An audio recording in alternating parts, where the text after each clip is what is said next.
जय मसीह की। मसीह में मेरे प्यारे भाई और बहनों, मिरियाम की आवाज़ इस यूट्यूब चैनल के द्वारा आप सभी से मिलने में मुझे बहुत खुशी हो रही है। मैं आशा करती हूँ कि पिछले सारे वीडियोस और उसके मैसेजेस आप सभी के लिए आशीषदायक रहे रहेंगे, और मैं ये भी आशा करती हूँ कि आपने इसे सिर्फ अपने लिए नहीं, बाकी अपने सभी दोस्तों से और करीबी लोगों से भी बांटे रहेंगे, ताकि वो भी इस मैसेज को सुनकर आशीषित रहे। चलिए आज के शीर्षक की ओर हम बढ़ते और देखते कि प्रभु हमसे क्या कहना चाहता है। आज का शीर्षक है, सभी परिस्थितियों में लगातार प्रार्थना करते रहो। इफिसियों का 6वां अध्याय का 18 वचन में हम पढ़ते हैं, हर समय और हर प्रकार से आत्मा में प्रार्थना और विनती करते रहो, और इसीलिए जागते रहो कि सब पवित्र लोगों के लिए लगातार विनती किया करो। वचन बहुत सरल तरीके से कहता है कि हमें हर समय हर प्रकार की आत्मा से हमें क्या करना है, विनती करना है। हमें जो भी चीज़ चाहिए हमें केवल परमेश्वर से मांगते रहना है। ये कौन सी परिस्थिति के बारे में बात कर रहे हैं? हमारे खुशी में, हमारे गम में, हमारे उदासी में, हमारे परेशानियों में, हमारे दर्द में, हमारे निंदा में, जीवन में आने वाले हर परीक्षा में, हर प्रकार के ऊंचे समय पे और गिरते हुए समय पर, अच्छे और बुरे समय पर, जब हम स्वस्थ के साथ हैं और जब हम बीमार हैं, इस प्रकार की जिंदगी के हर परिस्थितियों में हमें प्रार्थना करते रहना चाहिए। बीमार के समय प्रार्थना करना। हम पढ़ते हैं दूसरा राजा 20वां अध्याय के 1 से लेकर 6 वचन में। इधर एजेकिया राजा बहुत बीमार पड़ जाता है। यशाया भविष्यद्वक्ता आता है और कहता है कि सारे रिश्तेदारों को बुला लो, क्योंकि आप अभी जिंदा नहीं रहने वाले, आप मरने वाले हो। जैसे हिजकिय्याह राजा को ये बात पता चलती है, वह अपना चेहरा दीवार की ओर मोड़ लेता है और वो परमेश्वर से प्रार्थना करने लगता है कि प्रभु, मैं आपके सम्मुख में बहुत उत्तम था। मैंने अपनी जिंदगी भर आपकी आराधना की है और मैंने केवल आपकी आंखों में जो अच्छा है मैंने वही किया है। और वो बहुत फुट फुट कर रोने लगा। परमेश्वर ने तुरंत हिजकिय्याह की प्रार्थना सुनी और यशाया सिर्फ महल के बाहर ही आ रहा था।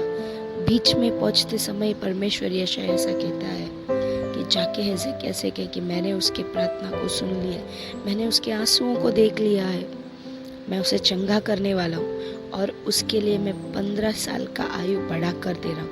और केवल इतना ही नहीं, मैं उससे बचा कर उसको विजय भी देने वाला हूँ।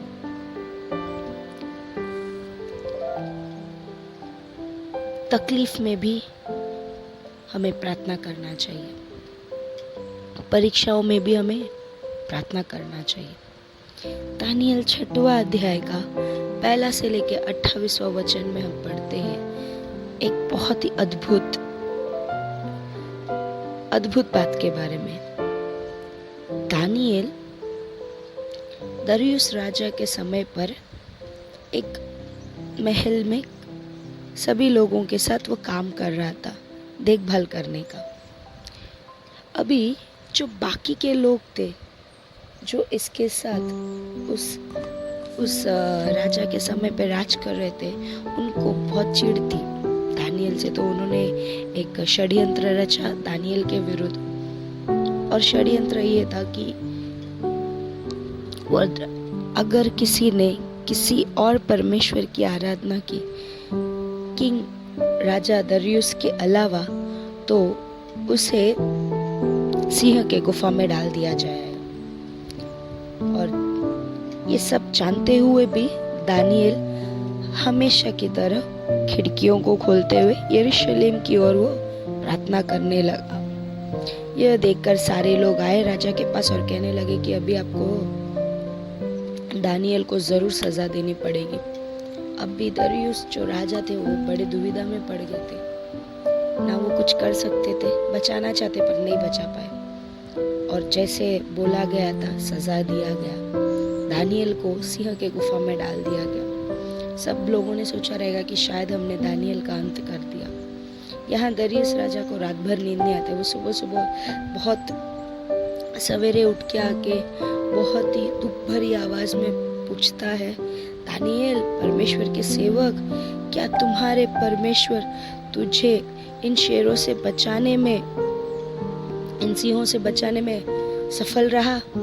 दानियल अंदर से कहता है, हाँ प्रभु, मेरे परमेश्वर ने अपने दूतों को भेजकर सिंह के मुंह को बांध दिया था। हाँ, इस परिस्थिति से भी, जहाँ उसकी बहुत बड़ी परीक्षा थी, जहाँ वो मौत के मुंह में था, वहां पर भी परमेश्वर दानियल के साथ रहकर उसे बचा लिया। झगड़ा, वॉर, जहाँ जो अभी का परिस्थिति है हमारा, ठीक है, तो युद्ध के समय में भी हमें प्रार्थना करना चाहिए।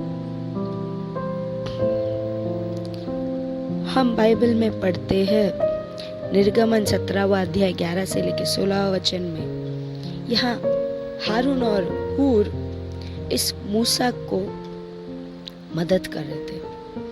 अभी जो अमीलेक थे वह इज़राइल से लड़ने के लिए आ गए थे। मूसा के कहने के हिसाब से योशुआ, जो यहोशू था, उसने अपने कुछ लोगों को चुनते हुए उनके विरुद्ध लड़ने के लिए चला गया। जब भी मूसा का हाथ बरोबर परमेश्वर की ओर उठा रहा, सीधा रहा, तब तक ये सब जीतते रहे। पर जैसे उसके हाथ नीचे होते रहे, वे लोग हार गए। यह देखकर आरोन और हुर उसकी मदद करने के लिए उसके साथ बैठकर उसके हाथ को सीधा पकड़ के रख के परमेश्वर की ओर देखने लगे। और इस कारण योशुआ अपने विरोधियों से जीत गया, उसे जंग में विजय प्राप्त हुआ। हाँ परमेश्वर के लोगों, हमारी जिंदगी में भी बहुत सारे सवाल अभी आ गए। इसके बाद क्या होने वाला है? परिस्थिति बहुत गंभीर है, ना छाने मिल रहे, ना आने मिल रहे। मैं आगे क्या करूँगा? मेरी जिंदगी में भी क्या होगा? अगर कुछ ऊंचा नीचा हो गया तो मैं क्या करूँगा? मुझे क्या करना है? मुझे समझ में नहीं आ रहा।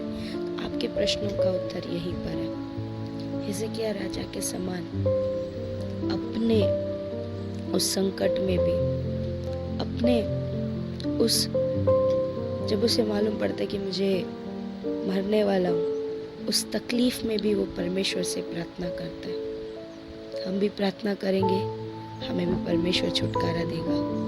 दानियल के समान पता है कि मुझे मौत के मुंह में ढकेला जा रहा है, फिर भी प्रार्थना करो। परमेश्वर उस समय में भी आपको छुड़ाने के लिए सामर्थ्यवान है। और एक आरोन और हूर के समान हम मूसा के साथ मिलकर जंग में भी परमेश्वर से प्रार्थना करें, क्योंकि विजय केवल परमेश्वर की ओर से आती है। मैं आशा करती हूँ कि आज का भी वीडियो आपके लिए आशीषित रहेंगे। कृपया करके इस चैनल को और इस वीडियो को लाइक करें, सब्सक्राइब कर लें, ताकि आपको आने वाले बाकी वीडियो का रेगुलर अपडेट्स मिल सके। परमेश्वर आपको आशीषित रखे। धन्यवाद।